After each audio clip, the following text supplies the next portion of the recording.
I suppose, like if I have like a general sense or a general direction or wish for these, it's to sort of extend the understanding of bhavana development, Dhamma development, often called meditation.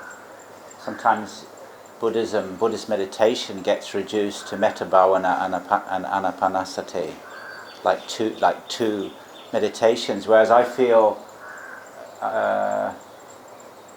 the Buddha taught a great deal of meditations, and often they are like included as part of suttas. And so what I'm trying to do with these sessions is to like present suttas to you, and then to try and use it as a meditation.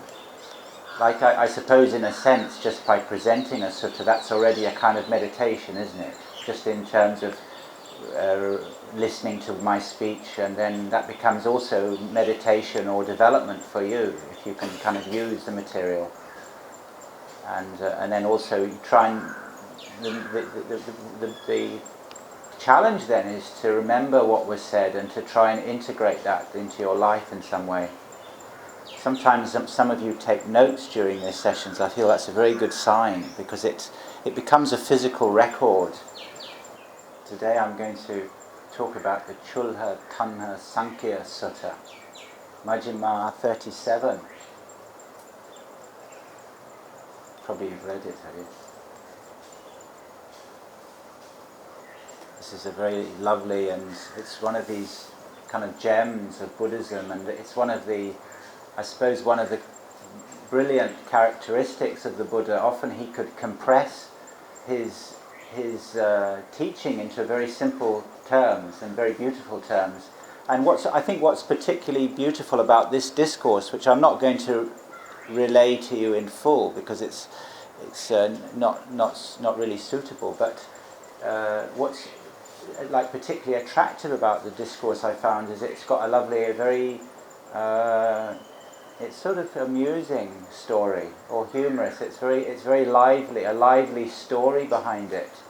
And in brief, the story is that Sakka, the king of the gods, comes and asks the Buddha to summarize his teaching, and the Buddha does in a very beautiful way, which I'll tell you. And then the king, Sakka, then listens to this lovely saying, and then he goes back to his heaven. And the Venerable Mahamoggallana was observing this, and he was rather concerned. He thought, like Sakka the god is a very brilliant, attractive person and full of, intelligence and all those kind of qualities, but obviously a very wealthy person. And Mahamoggallana saw him arrive, receive this teaching, and then disappear, and he thought, I wonder if he understood that.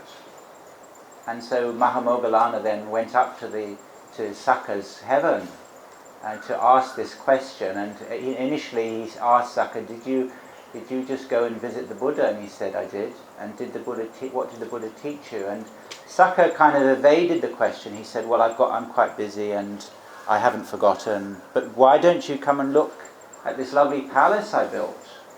So Mahamoggallana says that would be very nice. So he takes him round the lovely palace, a huge palace full of these lovely, like devatas, angels. I think in English they call them nymphs, but they're very beautiful ladies, I suppose.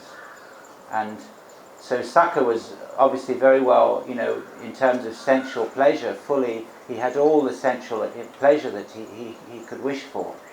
And not really interested in answering Venerable Mahamoggallana's question. He was maybe more interested in showing off this lovely palace to Moggallana. Maybe he thought that's what Mahamoggallana came to do, was to see the palace. But actually that wasn't. Mahamoggallana wanted the answer to the question. And Sakka kind of evaded it to the extent that Venerable Mahamoggallana said,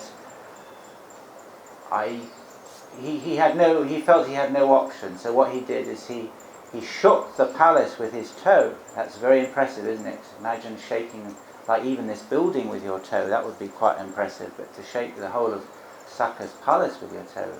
So this was very incredible. Like Sakka was amazed, and all his little nymphs were all amazed too, that this man could come up. And so then then Sakka, that took Sakka's attention. So Mahamoggallana says, listen, I want to know if you remembered what the Buddha told you. And Sakka said, I do remember. And he said, and in fact he did. He told Mahamoggallana, he answered the question exactly.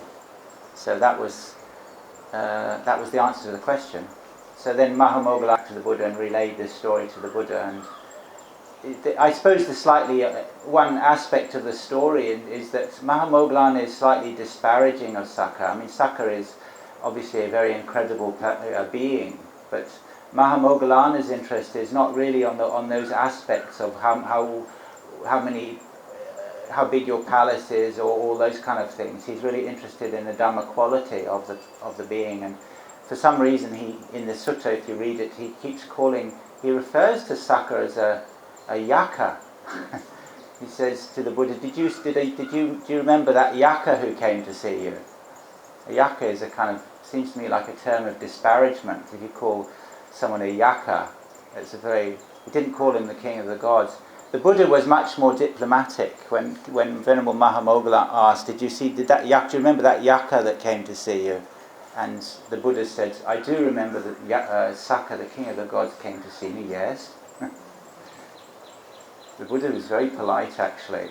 I mean, I don't know, sometimes if you exalt the Buddha to that extent, you might not notice that, but he had qualities of generosity and diplomacy and, all the very, amazing ability and qualities that you see, actually. And I think what impresses me, one aspect of the sutta that impresses me about this is that the fact that the Buddha even bothered to answer the question at all. Like Sakka comes to the Buddha and says, briefly, for a start, that's quite, it's quite, in some ways, it's quite an assumption. Could you just briefly tell me what your whole life's teaching is? Could you just tell me in a sentence? That's already quite a question. But the Buddha, nonetheless, he answers it in one line. Maybe more than one line. But so the question that Sakka came to ask him is, just how in brief is a monk liberated by the destruction of tanha? One who has reached absolute perfection, absolute safety, absolute purity, absolute fulfillment, and become best among gods and men. It's an incredible question. And it's also, to me, that question, it's quite an advanced question. Usually you wouldn't expect someone, it's like, it implies that Sakka, the king of the gods, has already understood that tanha is involved. The destruction of tanha is the kind of key to this puzzle, to the kind of purity. Usually you might come to like absolute safety. Usually people think safety means you build a house with a very strong wall and have a lot of gold inside or something like that. So it might be a very worldly attitude. Have a very good doctor in case you get sick, that kind of thing. Whereas safety in this term obviously shows that Sakka had understood something about the Buddha's teaching anyway, the way that he put the question, to answer the question about purity, absolute perfection, absolute fulfillment. These are the highest qualities, is through the destruction of craving. Could you tell me briefly how that is? And the Buddha answered it in a very, he answered exactly in those terms. He didn't say, he could have said, listen, Sakka, you're not obviously interested really in this, are you? He didn't.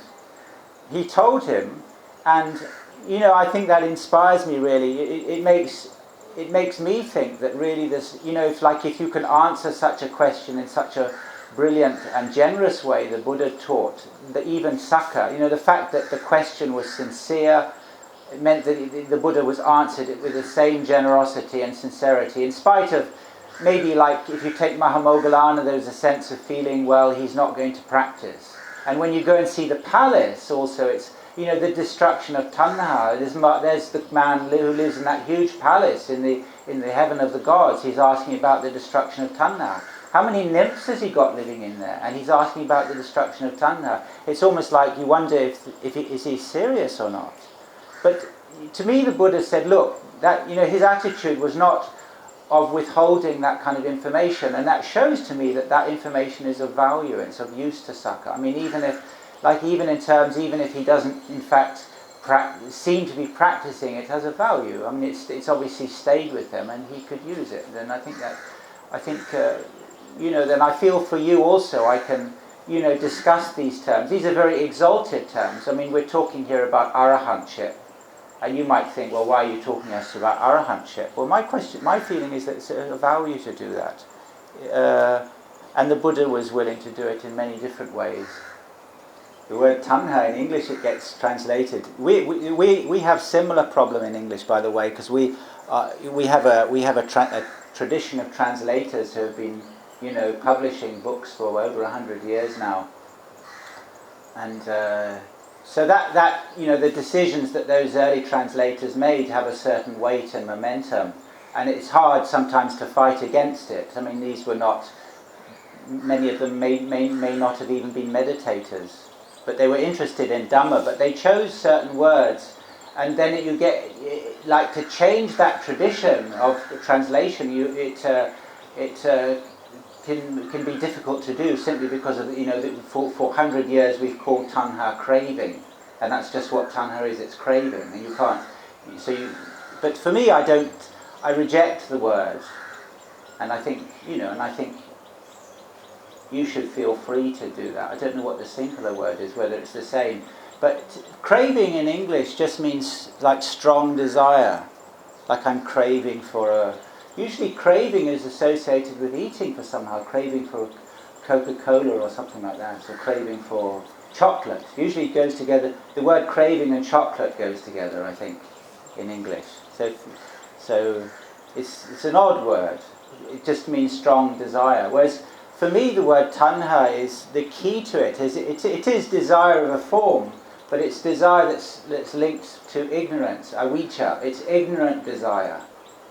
And I think, like, if you thought you had to be free of desire, I'm not even sure that the Buddha was free of desire. I mean, in that he needed to eat and drink. He got thirsty. He asked Ananda for water. So that seems to me like there's desire there, but there's not ignorant desires. And I think, for me, that to translate tanha needs a slightly different word. And for me, I use the word wish, or wishfulness, like that. That's it. A wish in English is where you close your eyes and you think, what would you like that. Oh, I wish. That's what little children do when they sit under the Christmas tree. I don't know if you know about that tradition, but usually you pray for a little present or something that's like a wish. And then when you grow up, you don't do it under a Christmas tree. You wish for other things, like, I wish I didn't have to get old. I wish we didn't have to get sick. I wish we didn't have to die. That kind of wish. Completely impossible wish, isn't it? It's like completely ignorant. It's not in terms of water or something. It's bound up with ignorance. It's ignorant desire and completely unfulfillable desire. So it's a very dangerous disease, isn't it? To wish for things which are realistic is one thing, but to wish for absolutely unrealistic things is another thing. So for me, the word tanha should be translated as wish, or even wishfulness. Wishfulness would be like a tendency to do that, to lose your mindfulness, to lose your sati, to the extent that you even dream up impossible things and then even apply your energy to get them, like to struggle against life, like to look in the mirror and think, my God, I'm getting old. That's already tanha, isn't it? Is it like ignorant? Instead of observing the fact with sati, you lose your sati, then ignorance comes in, and then tanha operating, and then suffering, obviously, inevitably. So this is my offering for the Pali translators to consider this lovely word, wishfulness, for tanha. The Buddha's answer he began like this: "Hear, King of the Gods, a monk has heard that nothing should be wished for at all." My translation, nothing should be wished for at all.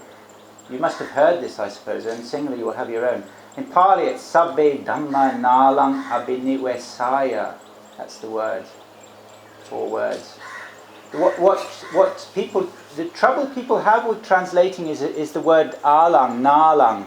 Alang usually means enough, alang enough, and nalang not enough, like that. So then people translate it not worth, not sufficient, not something like that. Whereas I looked in the dictionary about this, and I've thought about it. It's not the first time I've translated this in different ways, but for this session, I was thinking again about it, and I noticed the dictionary, I think impressively, the Steed Rhys Davis Pali Text Society Dictionary, it's got this suggestion that the word nalang actually just means not at all. Alang is like an emphatic particle. It means not at all. Should not be wished for at all. Like that, nalang. Often it's just an emphatic particle. You think, if he says, all things are not to be wished for, you might think, not to be wished for, but just a little bit wished for, you mean. He says, nalang, not at all. Like that. That's not emphatic. That's how I take it. The word abhiniwesa apparently means wishing for, tendency towards, inclination and adherence.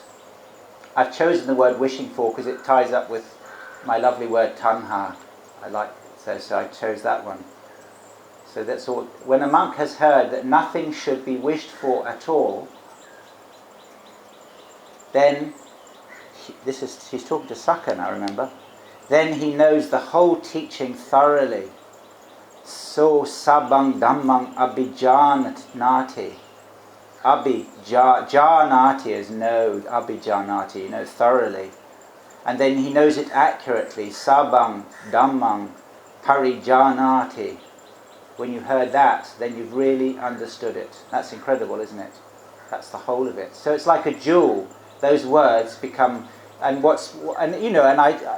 me, like the brilliance of the Buddha in many suttas is his ability to encapsulate the teaching in that phrase. So it becomes something that you can easily hold in your mind, and it becomes like a very good reflection for you, a starting point for your own investigation. I told you these sessions are for developing meditation, and this is a meditation. I better get the end of that word right. Sabbe Dhamma nalang abhinivesaya. Okay, so that's your meditation. How do you use that? Do you know how to use that as a meditation? We use the word bhavana, Dhamma progress, Dhamma development, Dhamma, what's the word? Dhamma development. How would you use that? Lovely phrase. You use the word nothing should be wished for at all. Then you can think of all the things you're wishing for, can't you? When you say that, nothing should be wished for at all. And then those words, what they do is that they bring up all your wishes, don't they? You see all the things you're wishing for. Nothing should be wished for at all. It should be beautiful. What do you wish for?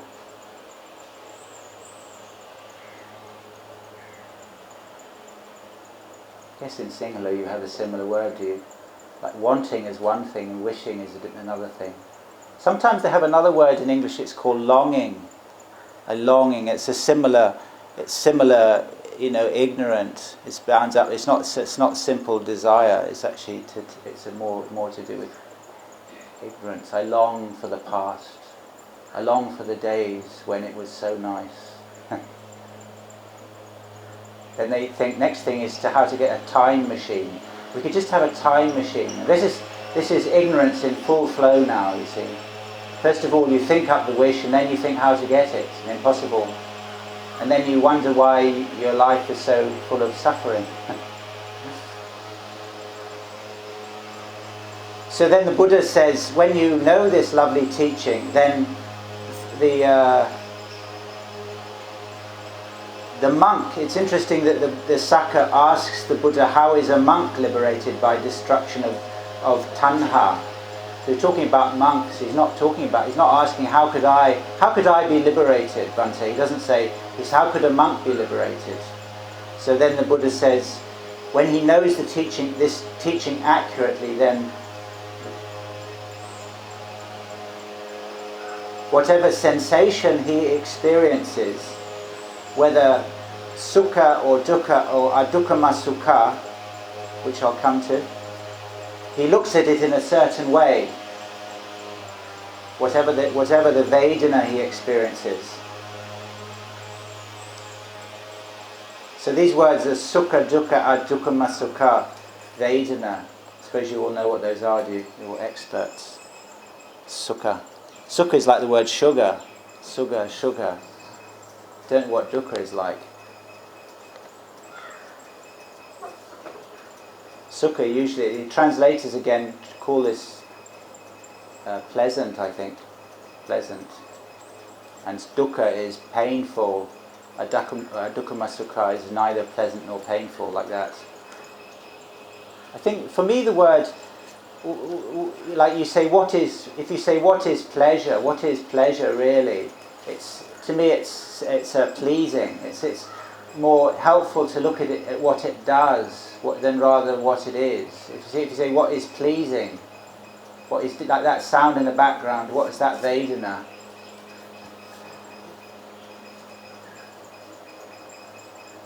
That's sota sampasaja dukkha vedana. It's unpleasant Vedana arising from contact with the ear.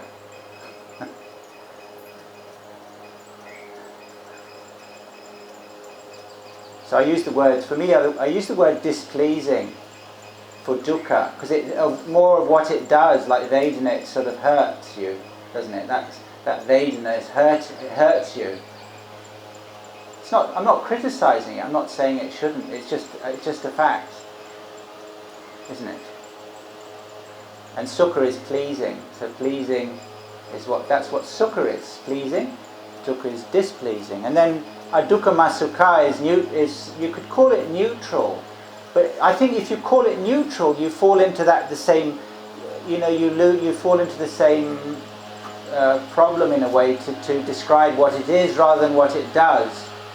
For me, what the character of this third Vedana is it's neither pleasing nor displeasing.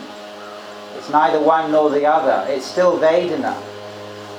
Just reflecting on the Vedana. I mean, I'm talking about translation, and you think, well, it doesn't matter, but I find it's actually can make a great like I feel for myself. It helps me understand the concept better, just to see. Like that third Vedana, it's not pleasing and it's not displeasing. I mean, to the extent that generally humans don't notice that. Like this microphone in front of me, it's not one or the other really. It's just there. The microphone is just there. It's not pleasing or displeasing, but it's there. It's still a Vedana, isn't it? And a common meditation or a common object of meditation is space. This is a very lovely, also another object which we tend not to even notice. It's not pleasing or displeasing. We hardly even notice it. So the Buddha even, he when he talked about this Vedana, he said it's sort of, how did he describe this? He talks about the tendency to ignorance in regard to it, the underlying avijjanusya, the tendency to ignorance in regard to this sensation. We tend to ignore it, not notice it. Whereas for meditation, I think you'll find that very useful to notice this. What is there that's neither pleasing nor displeasing, but to see it not as perception. Usually we see things as perception, don't we? Like that's a clock, isn't it? That's like the perception, conception, sanya. That's the sanya. But the Vedana, what's the Vedana? It's not one or the other. So it's it just takes a slight determination to notice that how much of our life actually is filled with this. That most of our life is that's what it is. It's not one or the other. But that's still, that's still for in terms of development, that should not remain unnoticed, but can be contemplated, can't it? Vedana. What are the important meditations with Vedana? Do you think? We'll come to that, because that's what this sutta is about. Like in terms of pleasing, sukha Vedana, dukkha Vedana, displeasing, adukkama sukha. neither pleasing nor displeasing Vedana. So those are the three Vedanas, and I'll say this later, but you know that in terms of the senses, the six senses, isn't it? Eyes, ears, nose, tongue, body, and the mind, the six senses. And then Vedana is at each of those sense bases, isn't it? The eye. Usually the list starts with eye because it's simple. It's the most sort of clear to describe. Eye, that sensation has now gone, hasn't it? That noise. Anicca, gone. Now what have you got? The next sensation is just, we're back to our dukkha sukha vedana. Sota, ear, sampassaja, arisen from contact with the ear. If you get technical, that's what you have to call it. Neither pleasing nor displeasing sensation arising at the ear. That's what this is. Just the hum of those fans. It's almost nothing, is it? Your nose. Do you ever contemplate odours? Some people are very sensitive to odour. Are you sensitive to odour? Neutral odour, unpleasant odour, attractive odour, odour. Food. When you eat, a lot of the sensation is from the smell of the food. Have you ever noticed that? When you eat, what you can do is, I'm not sure whether you've noticed, but when you taste your food, the taste actually disappears when you breathe in. Did you know that? The taste of food, you only actually smell it or taste it when you breathe out. Did you know that? Try it at your next meal. I think you can do that even before you eat. I think as you sit here, you can try that experiment and tell me what the olfactory sensation is, the sensation of smell. As you breathe in, it's one smell, and as you breathe out, it's another smell, isn't it? Have you noticed that? And if you had curry in your mouth, it would be the same, wouldn't it? As you breathe in, you just have this sensation on your tongue. That's a sort of very primitive organ. The tongue just has four, doesn't it? Senses: sweet, sour, salty, and something else, bitter. Those are the four. But the nose has much wider range. Like it can smell, it's kind of incredible ability to discriminate what we call taste, but it's really just smell. It just seems like taste because so we sort of muddle it up in our mind, don't we? The sensation from our tongue and the sensation from our nose all gets muddled together, and to the extent we don't even know whether we're breathing in or out or anything, we're just eating. But now we're not going to do that anymore, are we? We're going to really notice that it does arise and cease as you breathe in and out, and you're going to be, you can only do that when you're eating, but maybe a little bit you can do it just sitting here. That's the nose, the tongue, the body. The body is incredible, isn't it? Like, usually for sensation they say that it arises with phassa, contact. Phassa is related to this word pusati. In Pali, the word pusati is touch, where it touches. It's in some ways quite a helpful word, because it's like everything has to touch, like that sound has to touch the ear in a way.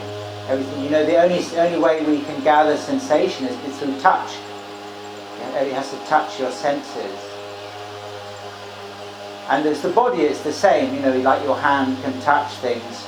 But also there's a sort of more subtle aspect to that. Within the body is able, there's sort of that touching aspect goes on within the body, doesn't it?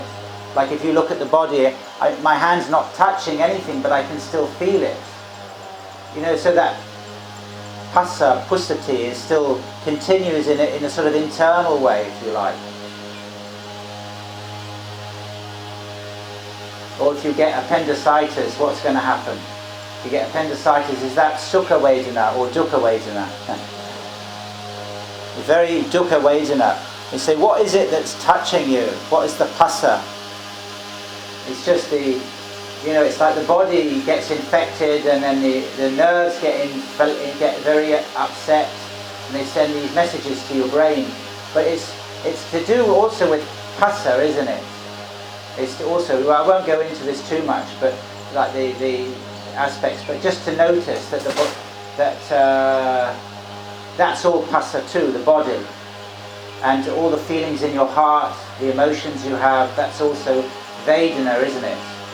You fall in love, you feel that's wonderful, that's Phassa. Then you fall out of love, fall into hate, and that's Phassa. It's all Phassa. It's contact in your body feelings. And then the sixth sense is maybe forgotten, maybe it's too complicated, but it's also Phassa. And then it should just remember the thoughts is also Phassa. And this sutta is talking about this. It's like the way of regarding Vedana. All these Vedana describes the Vedana in terms of even thought, the memories we have, and so on. This is all the sixth sense. And that's also Vedana. We can have pleasant memories, unpleasant memories, pleasant thoughts, unpleasant thoughts, or neutral thoughts. And then what the Buddha is saying is that once one's heard this lovely teaching, you see, when the monk has heard that nothing should be wished for at all, then in regards to the Vedana, in that experience with regard to Vedana, which we've talked about, all of that, whether pleasant, pleasing, displeasing, whatever, the monk abides seeing anicca, aniccanupassi, vihirati, viraganupassi vihirati, nirodhanupassi vihirati, and patinissaganupassi vihirati. Right, that's the kind of key. So you hear the teaching, nothing should be wished for at all. Then you understand that. And then with regard to Vedana, you see these four lovely, you see Vedana in these four incredible ways. Anicca, especially you've heard of that word, have you? Viraga, Nirodha, Patinissaga. Anupassi, have you heard of that word? Anupassi? Anupassi is also a lovely word, but it is like any word, you translate it different ways. Sometimes it means like contemplate, but it can also mean see, just see. I quite like the word see because it seems to me, much more direct. If I say I contemplate something, it's like I'll think about it. But the word see is actually, you're actually seeing Dhamma. I'm not thinking about how impermanent everything is. It's a difference, isn't it? If I'd like to contemplate impermanence, I say, yes, the world's impermanent. That's very incredible. Like that. That's contemplation. That's one thing. But if I actually see it with my eyes, that's a bit more direct, isn't it? So I think for me, the word anupassi, take it as see, is quite much more active and direct and effective, isn't it? If you see, it's like thinking about maybe your house will be destroyed, maybe in the future, and actually watching it being destroyed. That's two different things, isn't it? See it like that. What about your body? Do you think you can see these things? Do you think it's possible to see anicca? Or do you just think, is it something you just think about? You go to the cemetery and you say, yes, everything's impermanent, like that. But if to actually see something is rather different, isn't it? To observe it, it would take a different attitude. There's another lovely sutta in the Anguttara Nikaya, which I'm going to just quickly go on. I can't remember the name of the sutta. I've got it marked here as worthy persons. I'll give this sheet to you if you come tomorrow anyway. But it also talks about various aspects or ways of seeing aniccanupassi, dukkhanupassi, anattanupassi, kayanupassi, vayanupassi, viraganupassi, nirodhanupassi, patinissaganupassi, vihirati. All those slightly different lists. But what's kind of brilliant about it is it describes the way of doing it in slightly different ways.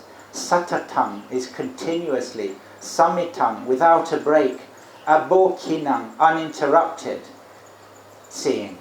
That's different, isn't it? It's a much more energetic way of seeing. It means to see something continuously, without a break, uninterrupted seeing. That's a very direct seeing, isn't it? It's not just thinking about it anymore, but actually seeing. Uninterrupted seeing. And then, like with these four words, I told you, anicca, do you remember the words? Viraga, Nirodha, Patinissaga. These are not very well individually described. I mean, they're quite broad words, aren't they? And I think in some ways, how does that make you feel? If I say you've got to contemplate Nirodho, what would you feel about that? For me, you would say, well, what exactly do you mean by that? What do you mean by Nirodha means like end, can even mean destruction, something like that, can't it? It's got a range of meanings, but what does it mean exactly? Whereas for me, I think, I've thought and I've worried or pondered or been somewhat concerned or agitated, restless about what does the Buddha mean? And if you look at the suttas, the way the Buddha uses the words, he uses them in different ways. He even defines them in different ways. So it's like, my feeling is that the Buddha expected a great deal of meditators. He expected a great deal of the monks. He didn't. It's as if he did not want to lay down. It's like he didn't want to lay. It's not necessary to lay down every step. It's like it means that you have to be willing to be innovative or to use these in a flexible and creative way. That's my feeling. Look at these things in a kind of creative way and not to get dogmatic about it. Like if I described Nirodha in one way, and then what use would it be if you came up and argued and said that's wrong? Like those kind of argument, is that going to help Dhamma or not? Isn't it truer, a better way to reflect is what I'm saying, like kusala or akusala. Is it wholesome? Is it skillful? Is it useful? Is it true? Is it beneficial? In those terms, rather than get into an argument about what the commentary said or whatever in some authoritative way. Whereas my feeling is that the Buddha was not authoritative with this lovely list, and he used it himself in different ways, in different creative ways. And I think, and my suggestion today, I'll reflect on these words for you. But I'm not expecting you to believe it or even to agree with me. That's not. The purpose is just to inspire your own reflection, for a start. And I think, like in this situation, the weakness of it is that you're all in the passive mode, listening to me, and that's maybe necessary for this situation. But to engage with it, I recommend you if you'd like to. For some of you, this will be enough, and you wouldn't want it. The problem with discussions is they get slightly academic, and I know some people can't bear that. It's a little bit. They use the teaching in different ways. So, I sympathise with that too, but if you would like to come and tell me your views tomorrow, you can do so. So what's anicca? If you're going to see, this in terms of the Vedana, continuously, without a break, uninterrupted, usually people say impermanent. You go to a lovely meal in a restaurant, and then you walk out and you say, well, that was impermanent. That's no good, isn't it? Changing. How do you know if something's changing? How would you you say it's changing, but how would the brain be capable of perceiving change? How do you perceive the weather's changed or Sri Lanka's changed? What do you mean it's Sri Lanka's changed? How do you come to that conclusion? You could only do it how? You come through it for comparing. You'd have to have a comparison, wouldn't you? You'd have to do it through memory. I remember how Sri Lanka was in the past, and it's not like that anymore. It's changed. Well, that's one way of doing anicca, but how could you do that continuously? How could you do that continuously? You'd have to continuously. It'd be quite an art, wouldn't it? You could continuously compare it to the past. That might be depressing, wouldn't it? Break your heart. Look at your children getting old continuously. I don't like the word impermanent or these words. I'm going to tell you what I think. It's nice here with the microphone. You just have to listen. But the problem might, for me, if you say this is impermanent or that is impermanent, it creates various problems. I think for me, it's too distant in a way. You talk about something being impermanent. You kind of divide it, don't you? You talk about the thing is one thing and the impermanence is somehow separate from it. It's two, haven't you? They say this microphone is impermanent, as if it's something wrong with the mic. If they could have it different, if they built it with a stronger metal, it could be made permanent, maybe. You have that idea. Because why do you even think that? It's simply by the way we use the language. It's just the concept. We say the Dhamma group is impermanent. Oh no, it's surely not impermanent. Can't be. It's such a good group. Why? Because you separate it. You separate the concept, the way you use the language. Well, for me, I think it's much more dynamic and useful, and is to use the word impermanence. The word impermanent is like an adjective. Impermanence is the noun. So I'm putting a noun together with a noun. If I say this microphone is impermanence, I'm not describing the microphone. I'm actually placing another noun straight on top of it. It's not different from impermanence.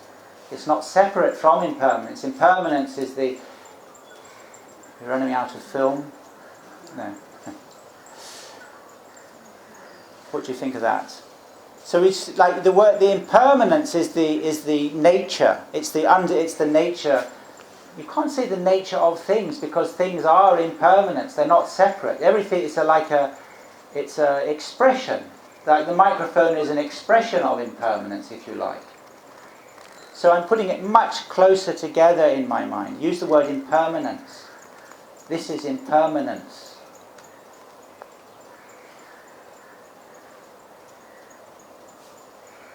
Going to be exhausted after this, aren't you? Maybe we should separate it into two different classes. Do you need some tea or something? We haven't come to dukkha yet. We just take one problem at a time. But I think it does make a difference. I mean, it's a lot. Well, like what I'm giving you is a lot, and and it's a beautiful, like, to reflect on that. Take that one word and see what difference it makes to you if you think, instead of translating anicca as impermanent, talk about impermanence. Your body is an expression of impermanence. So this is the way of regarding Vedana. Do you remember? That's what we're talking about. We're talking about sensation. So, like with the three sensations are sukha, dukkha, dukkama sukha, Vedana. Now this is a very interesting way of looking. Instead of dividing them, like your friends, your enemies, and the people you hardly know, those are the three Vedanas, aren't they? See, this one's my friend, this one's my enemy, and this one's sort of hardly know him, neutral. Vedana, isn't it? Or you could say, my friend, he's impermanent, my enemy's impermanent, and the other one's also impermanent. You could do it like that. You're all impermanent. As if maybe there's someone I know who could be permanent. I wish I could have a permanent friend.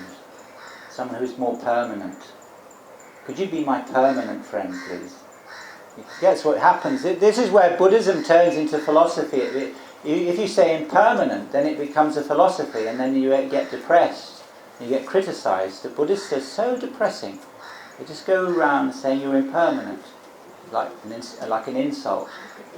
That's not how I see that, because it's a slight denigration, as if the idea of Buddhism is to make yourself depressed.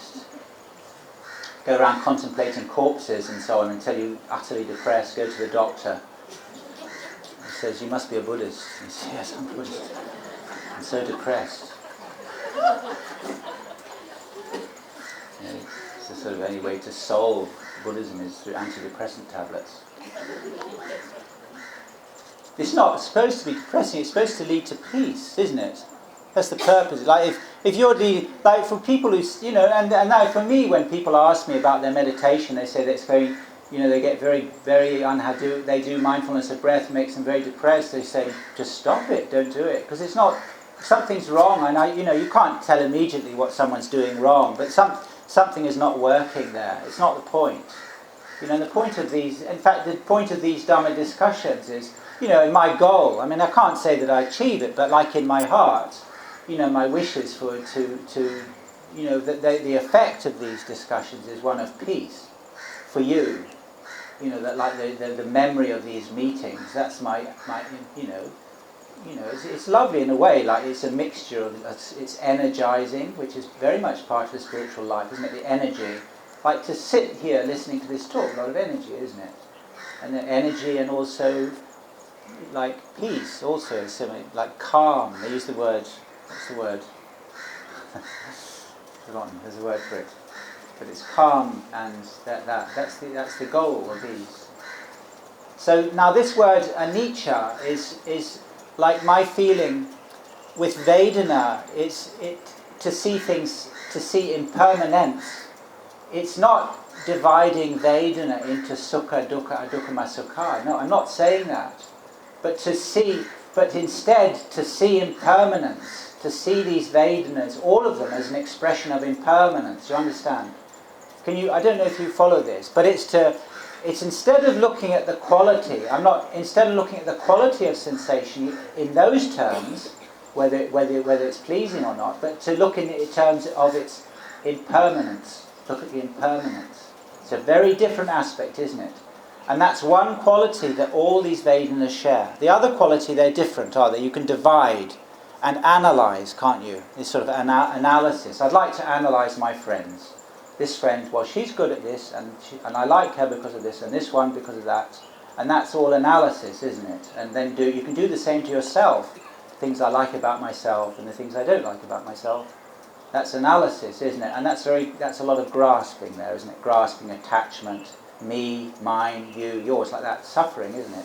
Whereas with this reflection, what the Buddha's saying, he's got this underlying lovely reflection. Nothing should be wished for at all. That's the goal, right? It's the goal, but it's also the beginning of this lovely path, is to see, instead of looking at the categories of Vedana, look at sensation as impermanence. That's the key to it. Not impermanent, but impermanence. All of it, you see. Because otherwise the Buddha would say nothing should be wished for at all if you don't like it. But if you like it, then it should be wished for, because it's pleasant, right? But he says nothing should be wished for at all, which means all three Vedanas, doesn't it? The wishing.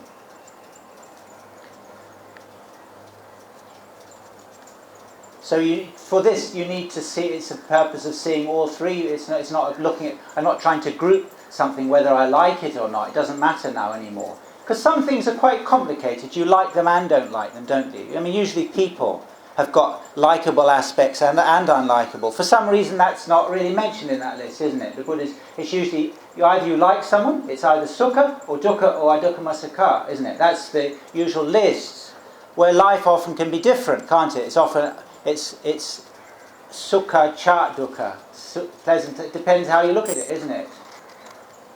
Like even some meals, some food you eat, some aspects might be a little bit too salty, say. But the rest of it's nice. That's both, isn't it? Pleasing and displeasing. It's got this very nice curry flavour that's pleasing, and it's got too much salt in it. That's both, isn't it? It's both aspects. But for this reflection, we're not doing that. You can do that. That's a good way to categorise. But for this particular meditation, we're going to use this word again, is to look at impermanence. And that's all hope, isn't it? In the future, when I've got my house, got my money, got my family, and got my education, got a good job, got everything, and everything in Sri Lanka sorted out, then it will just be great. Perfect. That's called hope. And maybe it will. Maybe you will. The problem with that is you end up like Switzerland. Switzerland's the perfect country. It's got perfectly recycling, perfect railways, perfect airways. Everything's perfect. The only thing that isn't perfect is people aren't happy. So careful, like wishing Sri Lanka. I wish Sri Lanka was like Switzerland. You should go to Switzerland and sit and ask yourself, are these people happy or not? What good would it be to go to all the effort to make Sri Lanka like Switzerland and then end up with people just as miserable as they were? This is the kind of great discovery in happiness theory. They've discovered people are no happier today than they were 100 years ago. That's incredible, isn't it? That's the kind of information you need to suppress, really. You shouldn't let people know about. Because it undermines the whole materialistic philosophy, doesn't it? The philosophy of materialists, really, as if you could just get the perfect music, just get the perfect seat. Now you've got, in the old days it used to be those records, you've got the music and you're going, you've got the scratch there, and you say, okay, now we'll get rid of that scratch, and then I'll really be happy. But you're not happy. That's the terrible, tragic thing, actually. The materialists are not. This is a terribly flawed argument.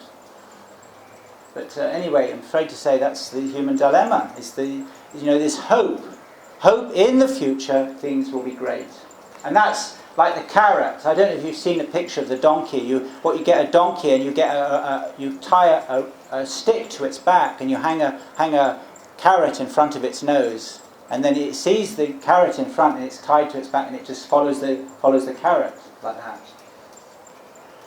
So sometimes that's what the human life's about. Is you've got the carrot there, and you follow the carrot. You might like to ask where the carrot comes from. Who is it that creates the carrot? Your hope. That's your dreams of the future, isn't it? It's the carrot that keeps you plodding onwards. It's going to be great when I get that carrot. When are you going to get that carrot? You should ask the donkey, when are you going to get that carrot? When's it going to happen? But you see, what the Buddha's saying is it's like he starts off like that lovely reflection. He says, nothing should be wished for at all. That's the future, isn't it? But when a monk has heard this, then his reflection is on the present, isn't it? It's on present Vedana. You're studying present Vedana. You're studying sensation. Why? The Buddha, the reason is that if you understand the present, then you will understand the future. It's not going to be different. It's not different in the future. The structure is going to be exactly the same. It always has been this way, and it always will be, and it couldn't possibly be any other way. However you conceive of it. If you can conceive of heavens, Brahma realms, anything, any way you like it, and you cannot escape this problem. It is intrinsically like this. It's not separate in any way, and it can't possibly be separate in any way. Anicca is completely comprehensive, through and inescapable in any terms. If you're thinking in terms of the khandhas, in any way, that is the fact, and it always will be for you and for everyone else for all time.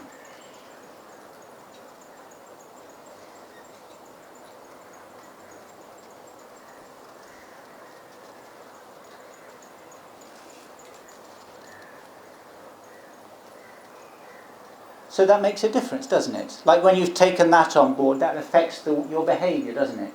It affects particularly tanha, wishing. Why? Because you know nothing's fundamentally going to change. It can't change. It can't possibly change. So tanha got no basis. And then for Buddhism, it's not, they've got this lovely list which Venerable Sir, how in brief is a monk liberated by the destruction of tanha? One who has reached absolute perfection, absolute safety, absolute purity, absolute fulfillment. Instead of pursuing the materialistic goals, to actually see that these things are through the destruction of craving. That's how you attain it. In this body, in this life, understanding the present to the extent that you understand the future. When you understand the present, you'll really understand that's the same. And then from there, then you can see how that leads on to freedom, liberation. And it all comes through examining the present moment. Examine it here, now, this. And continuously, without a break, uninterrupted. That's the correct attitude. Not in fits and starts, but steady. Now, that's hard, isn't it? But let's talk about it first. At least we get the theory. And then you'll see, from there you realise the sort of mental qualities needed for that, or the sort of situation, the sort of what's necessary for that is you need a very good mind to do that. You need a very good, ability to do that, just to do that. So, then this lovely word anicca, and I talked about innovation, but impermanence is one word, and there are others. One lady said change. You can use the word change. Change is a noun. I quite like the nouns, if you can give me a noun. The way it is. Anicca we're talking about. It is, you could say the way it is anicca, that's true. It's quite good. The word I like for anicca, and it's got different, but the word I like is illusion. I think for me the word illusion is more exact, because illusion is what you actually can see.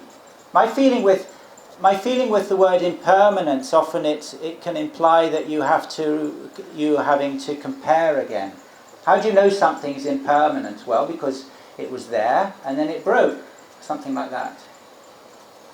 You can think how it was. But the problem with that way, and I've had this discussion with someone, we were sitting in this lovely pavilion in Thailand actually, and I said to this man, how do you know this pavilion is impermanent? It was sort of joking a bit with him, but I said, how do you know it's impermanent? And he said, well, he was a miner, he was an Australian miner actually. So he said, I'd put dynamite in it and I'd blow it up and that would show it's impermanent. But the problem with that is that if I collected all the pieces, they would still be there. They wouldn't be impermanent at all, would they? I could say, well, this bit's not impermanent. It's obviously permanent. This bit of rock you haven't managed to do anything to. So you always end up with that kind of tangle, using those in terms of comparison. It always seems a slightly weak way of using the word impermanence. How are the managers getting on? Are you exhausted? Shall I carry on now or what? It's a pity, isn't it? I'm just getting going. In Thailand, I would say, in Thailand they have this teacher Ajahn Chah, who's died now. He's an incredible, brilliant person in his own way. And his kind of trademark was to give very long talks, like 3 hours, 4 hours. He'd just sit. And then the training for the monks in Thailand was just enduring this, sitting and enduring the heat, the mosquitoes. Like you're sitting on these cushions in Thailand, they had concrete. So that was his trademark, long talks and endurance.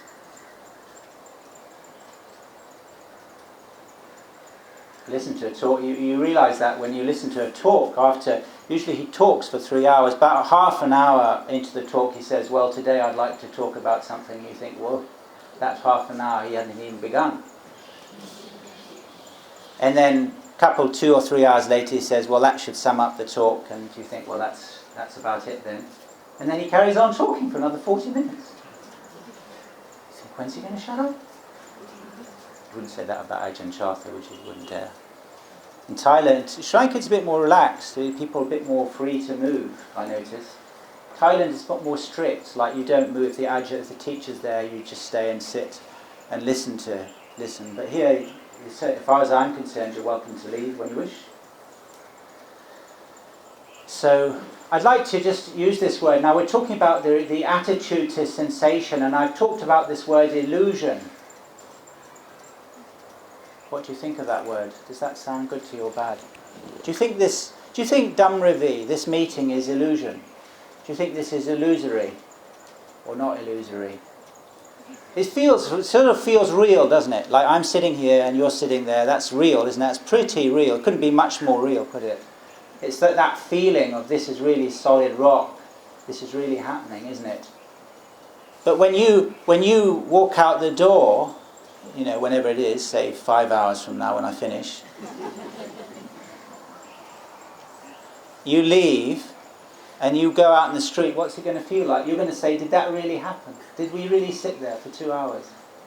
You will ask that, won't you? Did that really happen? What about yesterday? Did it really happen? Last year? Like when you were children, did that really happen? Or did it not happen? You can't even hardly remember it even. You can even make things up, like that didn't even happen. You could even add that in. It could all mix it all up. Or think something happened and it didn't happen. It all gets muddled up. It's sort of, did it happen or didn't it happen? So that's the kind of, that's the kind of secret really of time which the scientists are probing. And I think, for me, I think the best way to probe it is meditation, or as a meditator, or as a contemplative. This is how you'll solve this incredible thing of time. You won't solve it using telescope, microscopes, or mathematics. I don't think so. I think it's something that you can observe, and you'll see the complete improbability of it, of existence, material. Even this meeting, you think this, we get used to things, don't we? You sort of think, well, it's normal. people just have bodies and they get up and they walk, sit, and that's just normal. You come to Dhamma, sit to a talk, and then you go. That's normal. Without realising the incredible mystery underlying it all, the whole phenomenon of time, the impossibility really of existence. You understand that? Like if you take time, past, present and future, like for something to exist it would have to have a space of time, wouldn't it? Just in theory, if you think about it, it would have to exist for a very small amount of time, wouldn't it? But the problem, if whatever length of time you take, you always divide it into two, into past and future, can't you? You can divide 1 second into 1 second in the past, 1 second in the future. You say, okay, 1 billy second. That, okay, divide that into two. You can always do it to the extent that you think that, well, how is it does this exist at all? It seems impossible. How does the present moment exist if it can't exist? In theory, it can't exist, but it exists. Incredible, isn't it? So this is what you think. Does it exist or doesn't it exist? And this was the question they asked the Buddha. In fact, this was the kind of philosophical question that they asked the Buddha. All exists, sabang atiti, sabang natiti. All exists, all does not exist. And this kind of question the Buddha would not answer, because it's not the correct question. And his interest was not to answering those, but to reflecting on dependency. That was his answer in that case. On conditionality, on things, on conditions supporting each other, on those things, but not whether they exist or not. You see, it's a different way of answering. So the word anicca, it's almost like an understatement. If you say anicca is like everlasting, so if I say not everlasting, that's quite an understatement, isn't it? It's not everlasting. You might make you think, well, it lasts for a couple of days then. Like this cup, how long do you think that lasts for? Could last 20 years, couldn't it? 40 years if you looked after it. But it only exists in the present moment, doesn't it? It's actually illusion. So to say it's not eternal seems like a considerable overstatement. It's not only not eternal, I'm not even sure if it exists at all for any length of time at all. That's how profoundly illusory things are, is that you can't even be sure that they exist. Even when they're existing, you can't even be sure they're existing. That's what we mean by anicca. It's completely, say impermanent. It doesn't really describe the situation properly, because to me the word illusory is much closer to it. It's much closer to it because I'm not, you see?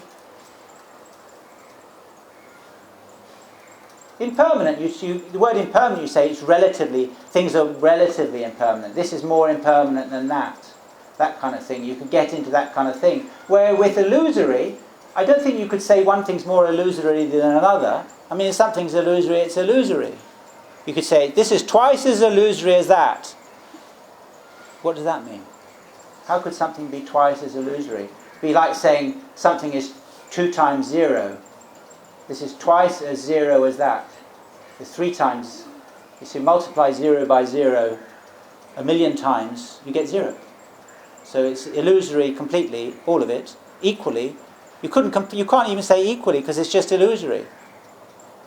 Not divisible. And you can't say sukha is more illusory than dukkha, can you? And that's what we're supposed to be doing today, if you remember.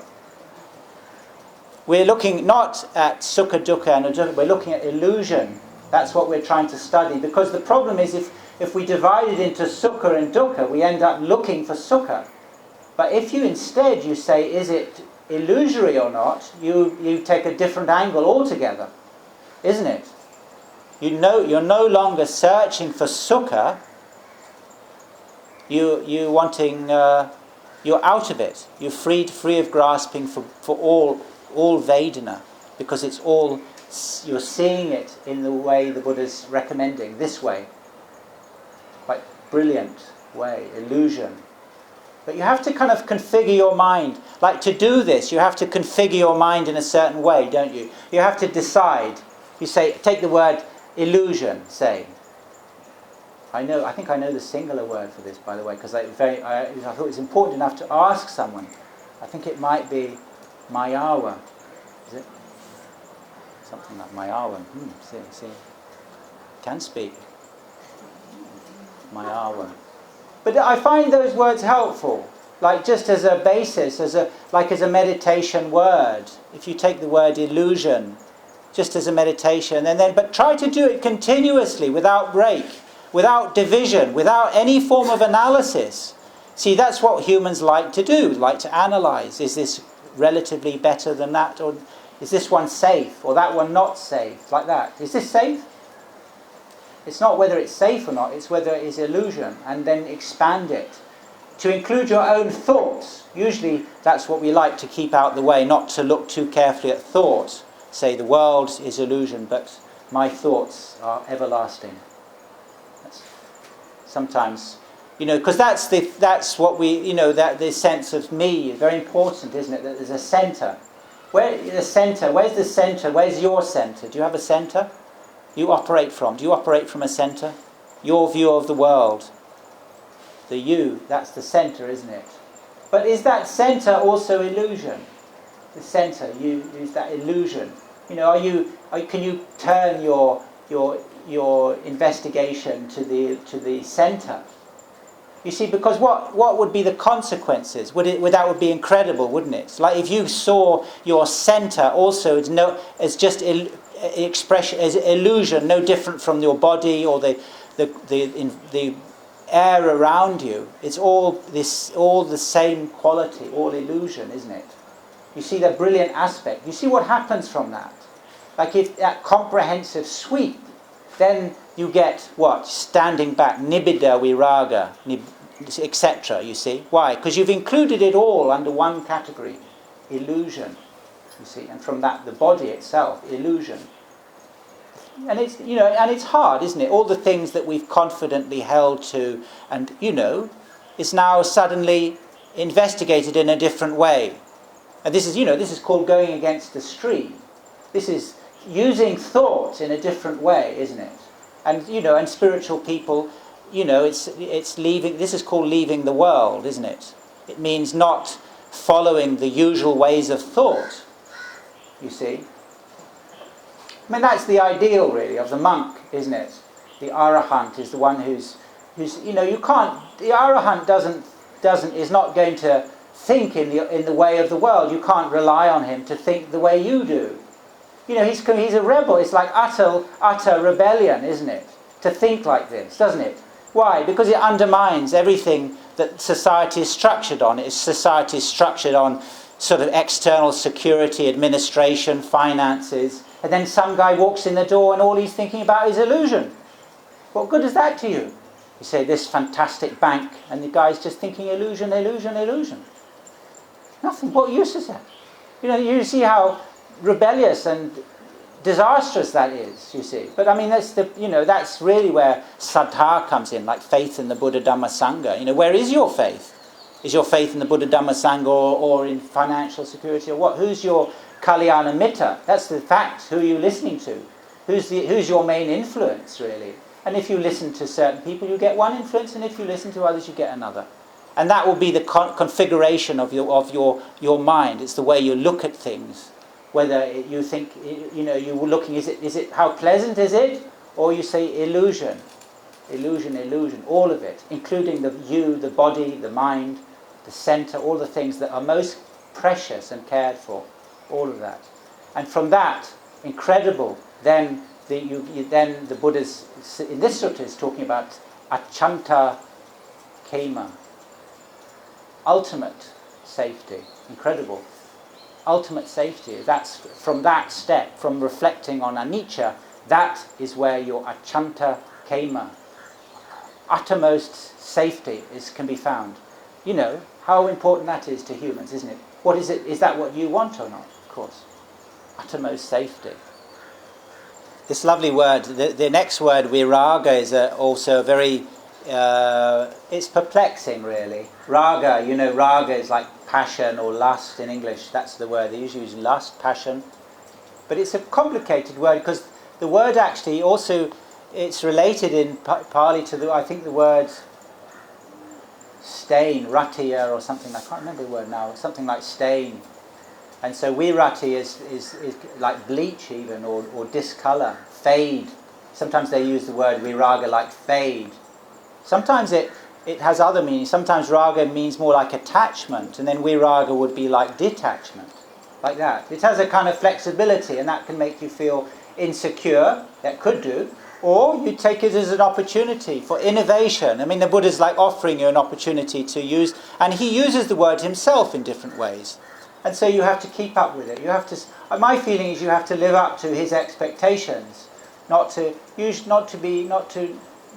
need to be dogmatic about it, but to be free to use it in a good way.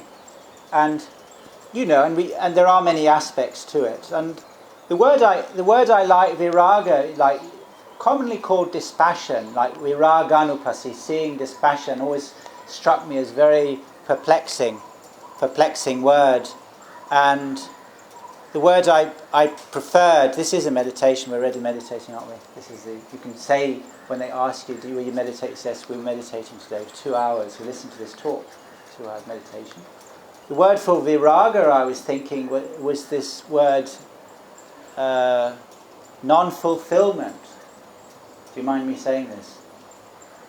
Non-fulfillment.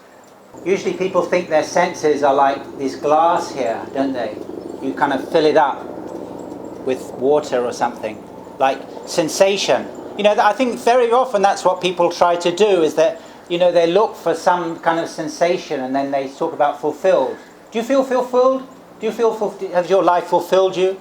If someone asked you that question, you'd have to say, oh yes, of course. Because if you said no, it would be like, that would be quite a terrible admission, wouldn't it? I feel very unfulfilled. Something wrong with you then. You've done something wrong. Or is non-fulfillment just an inevitable aspect of the senses? Was it different for the Buddha? Did the Buddha have senses? Or would it be different if you had different senses, or had less senses? Or would it be different in the future when you get fulfilled? Because as long as we think of the senses as like a glass that could be filled, that would make you think that you could be fulfilled, wouldn't it? It's just top up my eye, go to the art gallery and see a lovely art. Go to the theatre, lovely music. Oh, I feel fulfilled. That's marvellous. Or you go and have a sauna or whatever, I don't know. But you stimulate the body. Get information, that's how you stimulate the mind. When I get information about something I'm interested in, that will be just great. That's me fulfilled. Are you fulfilled? Oh yes, I've spent an hour in the library. I feel marvellous. I'm full up now. My brain is full up like the glass. But in reality, you know very well that the senses don't operate like the senses operate on contact, don't they? Like it's just touching, pusati, touching. So you're as likely. Here comes another glass. It's full. It's definitely full. It's very nearly full. The senses, in reality, actually, now I think this will help you a lot. This might save you a lot of suffering, if you could just try and remember this. But the senses in reality are like that cup, like that. That's what it's like. And if I say, okay, fill her up, you can pour as much water on that as you like. You can pour as long as you like. You can do it as hot, as cold as you like. It won't make any difference. That cup will remain empty. And that, I'm afraid, is what the senses. That's what the senses are. That's what they always have been. All your previous lives, that's what they always will be. They will be no different. There is no possibility of your filling your senses. Not possible. So we talk about the word viraganupasi. I'm trying to use this word non-fulfillment. It's a fact. If you see this, it's a fact. And it always will. It couldn't be different. Because you can't fill up the senses any more than you can fill up that. And you only have to see the model, get the model right. That's not it. But that's what people keep thinking. Just give me enough. When I have enough, then I'll be fulfilled. But that's not how it operates.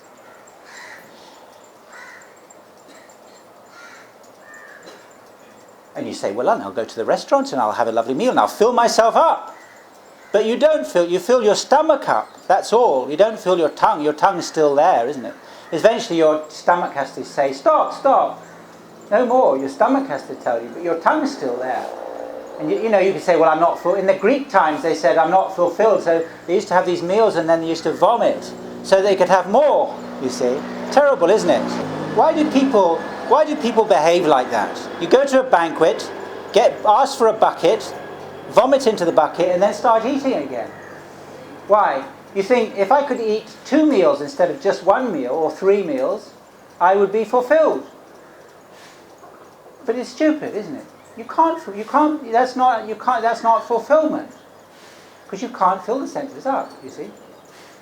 So this is the model. And this is why this beautiful question, actually, I think maybe why I translate it, but this word, achanta pariyosano, absolute fulfillment, that the King of the Gods was wanting to know. How do you do it? How do you do it? How do you achieve that? So this is my second word for you, this word viraga, non-fulfillment. And use it, like to use that in terms of the external world, the internal world. Like all the thoughts, often we seek fulfillment through thinking, don't we? Thoughts, planning, imagining. I just could sit and imagine something for an hour, that may be fulfilled, but that's the same problem. You're just trying to fill up this upside down glass. So instead of trying to do it, why don't you stop trying to do it, you see? Because you see it's not possible. And that's what tanha nirodha is, isn't it? Wishing, nirodha, the end of wishing. Why? Because you see the fact. The fact is you can't do it.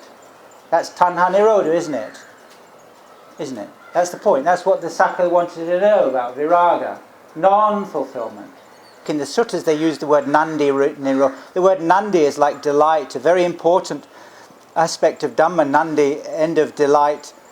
Or they talk about tanhaya asesa viraga nirodha, that's the end of tanha. Identity, sakaya nirodha. Existence, bhava nirodha. And then they have this other interesting word, papancha nirodha. That's another kind of aspect. Papancha is, for me, like something like imagining. Very terrible human problem. Imagining, that can be... I think that's papancha, really. And all of those... Each of those is a reflection, actually, in terms of the Vedana. Very incredible, very wonderful, really. Each of them can be used as a wonderful meditation to the extent that I can't really, obviously, cover any of that. I don't think I can really cover that now.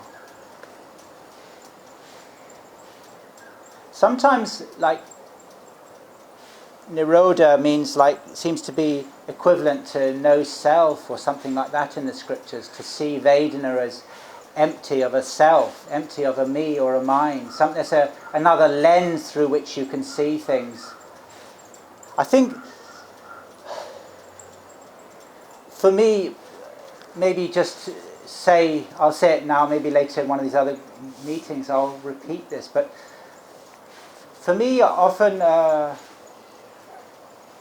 and it's just a personal idea, but a very common wish that humans have is the search for meaning. It's like a sort of very heartfelt human wish, search for meaning. I'm looking for meaning in my life. And indeed, a young man in London approached me wanting to convert me to his religion. Usually when some people see monks, they think that they want to change their religion. So that this man asked me this, what's the meaning of life? And so I told him, actually, because I'd thought about it. He was carrying a basket. He said to me, what's the meaning of life? He was about to tell me what the meaning of life was, but I caught him, I think. So I said to him, he was carrying this basket. I said, what's the meaning of your basket? So he was very angry, I think. But in fact, it is true, actually, what I was pointing to was actually very true. What I'm trying to point out here is the lack of meaning. Usually the word meaning, like if you say something has meaning, it's always in relation to another thing. It's never in relation to itself, is it? Like, what's the meaning of money? Money is useful, isn't it? Because the meaning of it has a use and a purpose in relation to something else. Or if you're on a desert island, say, you couldn't spend it, at least you could make a fire with it. It would have use as fire, wouldn't it? You could make kindling. Take your 1,000 rupee notes and just boil some tea up for yourself. It would have use, wouldn't it? You couldn't say it's useless. Then the ashes, what use is the ashes? The ashes Fertilizer, maybe make fertilizer. It's got used. Fertilizer to make a plant, to get food. Food's got used, but it's always in relation to something else, isn't it? That's what meaning is. Why do you go to work in the morning? Why do you bother? If it's got no meaning, why do you do it? I go because I, got money and some satisfaction and so on in terms of something else. But the actual thing in itself, my proposition has no meaning, no actual meaning in itself. Things like the human body in itself has no actual meaning, strange to say. Why? Because things arise and cease. That's the nature of things. I mean, the khandhas, you take the body, it rises and ceases, in a sense, doesn't it? Where's the meaning in that? It's like a light, just going off and on. If we just started turning that light at random intervals, turn that light on and off, and then what meaning would it have? It would just have no meaning. It would just arise and cease, isn't it? It would be a kind of way of looking at it. The body is the same. The body is born and it dies. Where's the meaning in that? The only meaning, actually, is in terms of its relation to something else. But in itself, it has no meaning. In relation to something, it's used. The use for the body is for some reason. You search for pleasure or search for Dhamma or anything. It's in terms of those things. But in itself, it has no meaning. It's no meaning. I don't know if you agree with that. So, I feel, like in terms of tanha, we're talking about tanha nirodha. I think this is an important aspect, actually, of important insight to cultivate in relation to Vedana. We're talking about, that's what they were talking about, is our relationship to Vedana. Vedana, pleasant Vedana, a pleasing Vedana, displeasing, or neither pleasing nor displeasing, seeing it as without meaning. Without meaning, you see. In itself, Vedana arises and ceases. Pleasure arises and ceases. And I think as long as that's seen, then there's no tanha. But where you inject meaning into it, it's from ignorance and from seeing it in relation to something else, but not in relation to itself. I mean, the Buddha uses the word kaye kayānupassi vihārati, mindfulness of the body in itself. Look at things in themselves. Citta in itself. The mind in itself. Dhamma in itself. In itself things arise and cease. There's no actual meaning. So it's like absence. So when someone asks you what the meaning of life is, then you can tell them it's, in somehow or other. What is the meaning? I wouldn't want to say categorically. Let me reflect on that. Is it like, it's not like a categorical statement, but I mean it's more like, because it's not. I'm not trying to give you a view really, because that's not the purpose, but give you a reflection. That's much more useful to you, isn't it? If I just told you my view that all is meaningless, you would probably just come and argue and say, well, that's not true. Some things have got more meaning, like that. So it's not a view. And that's not meant to be. It's it's just a consideration, in terms of reflecting on nirodha. Look at that as that without meaning in itself. You see, can you do that? Because I think if you have that insight, that's like the search for meaning. Actually, is often what underpins tanha, isn't it? Because if things have meaning, if some things have meaning, then tanha, wishing, it's obviously got a basis, hasn't it? If some things have got meaning, or more meaning than others, that's the basis for tanha, isn't it? Whereas from the perspective of seeing things in themselves, there is no meaning. Things arise and cease, and that's it. That's where your upekkha comes from, equanimity. Things arise and cease. That's the fact. The fact with death, really.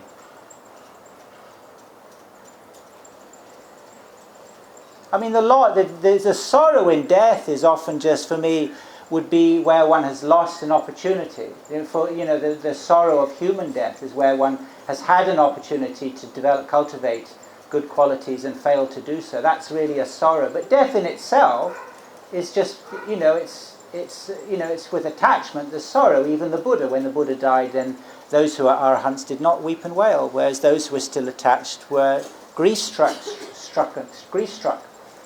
Venerable Ananda was weeping and sobbing. Even before the Buddha died, he was weeping and sobbing.